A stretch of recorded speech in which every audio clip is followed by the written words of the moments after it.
your arms at all feels really awkward, then don't overanalyze it. And I want you to do the first choice here. The first choice would be put your hands behind your back.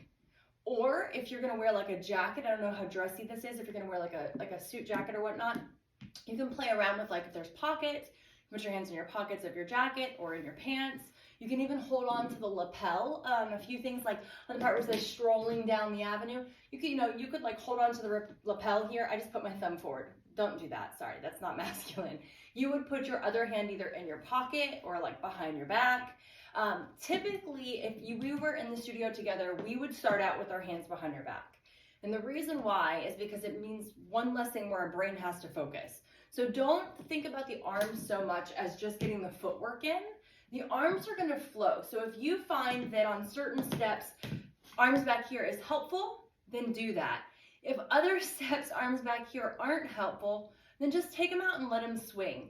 There's not really a single step that I was doing that any specific arms have to be a certain way, except the snappy, right? When we have the heel, toe, step, step, crank, roll, snap, snap. And if this part, like leaning over, doesn't feel right, then just stand up, snap, snap. It doesn't have to be any exact thing that I'm doing. The reason that I think you're talking about the flow of what I'm doing, that's actually not the arms so much that are helping me flow. It's always keeping my knees bent and keeping my chest forward, which is also a very masculine stance, actually. If I had my heels on, instead of being here where I am when I'm tapping with this choreography and with my flats, I would actually be up here and my chest would be like straight, and then I would have to tap from like this positioning here to make it more feminine with my heels. But when I'm flat, I usually do dance in like this more unisex grounded tap position. So the flowiness is actually coming from that. So you mentioned that you're taller. That's going to be part of maybe a struggle of yours. Typically, again, not for all, but typically the taller we are, sorry, I'm recording really late in the evening because I have to do it after my kids go to bed, and there's like a gnat in here, so I feel like I'm just doing this the whole time. I apologize, James. Okay, but typically the taller we are, the further away from the ground our center of gravity is, so we just get naturally, up here as we're tapping. So we might start kind of bent over on the flat heels at the beginning, and then our weight is shifting, but by the time we get here, you might have straightened up, and then it feels kind of stiff. So if you feel stiff or you feel like it's not flowing when you get your mirrors and you're watching yourself, first thing, check that you're still bent in this position. It's like you just are getting ready to sit down. That's where we want to tap the whole time. So check that. Second thing, if the arms feel awkward or they don't feel like they're going in the right place, just take them out of the equation, put them behind your back. This is very classic tap here. Or again, if it was a gentleman, you could do pockets. Girls, we would never do our pockets. But you guys can get away with that. You lucky guys. Thumbs out, whatever feels good. And if you're going to wear a jacket is actually something, let me know if you're going to wear one, because that's something we can play with for arms too. So like I said, strolling down the avenue, I keep doing that with my thumb. Sorry about that. That's very girly. Strolling down the avenue would be here like 1, 2, 3, 4, 5, 6, 7, 8, brush, toe, toe, step, brush, brush, brush, step. And then on this like ball change thing, you can bring both arms up. Ball change, ball change, ball change, ball change. Like you could do here if you wanted to have a jacket and kind of like holding the vest, right? You can like even like pop the collar out a little bit.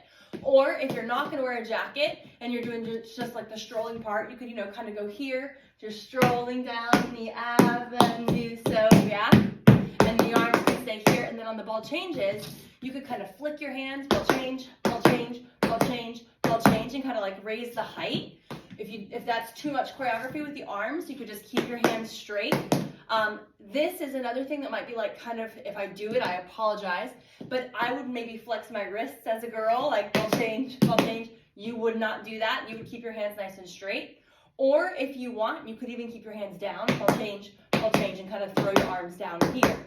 So this can be as big as you want it. Typically, the more comfortable you are dancing, the more space you're going to take up. It's going to be like, you're going to take up all this space. That's how you know how comfortable you are. If you watch like on TikTok, right, whenever we have Connor, and I know a couple other people that you and I are kind of following the same accounts, when they're doing all their like trick steps with their nerve taps and things like that, if you notice, if you ever see a side angle, everything's really big. It's not like they're tight to the floor, unless the shoe is hitting the floor. The other leg is big, it's all moving out, and the arms are up here, it's taking space. Because in order to get really comfortable with your steps, you gotta take up more space when you're really going for it. So for the performance aspect, I hope I'm helping answer your question. Right now, worry about the feet, get rid of these guys. If you decide you want to wear a jacket, let me know. And we'll do lots of like arm choreography that makes it really a lot easier. Even like holding like across, like bringing your arm across the jacket, things like that, that makes it a little bit more performance, like there's something to it. But if no jacket even, we can add heads. I know that sounds really funny, but just something as simple as looking. So if my hands are in my pocket and I'm going flap, heel, flap, heel, flap, heel, heel, heel, just the very beginning there, that's one like variation, right? But if I take it and now all of a sudden I'm over here, and then I'm over here, right? And then I'm here, and I look at you and I can even point like step, toe, step, hop, step, hop, step. When I jump out, I typically go out with my hands because they kind of match my feet. So out, in, right? We can play with all sorts of stuff, and I want you to have that freedom in your routine, because if you have to be a robot to me, like, and look exactly like me or try to copy exactly what I'm doing, it's not going to come across naturally. Again, I'm not 6 foot. I'm 5'5.5".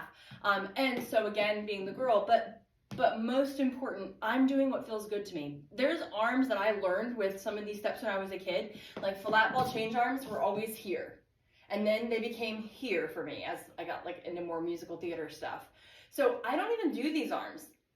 They're not natural for me. I don't even like them. I do them if I'm doing group choreography, or if I'm performing, I might, throw some more stuff out there and be kind of like funny with certain steps. But for you, if you were even here, like you're like kind of like going forward, that's natural, like opposition arms, right? So think about that. Let me know if that helps.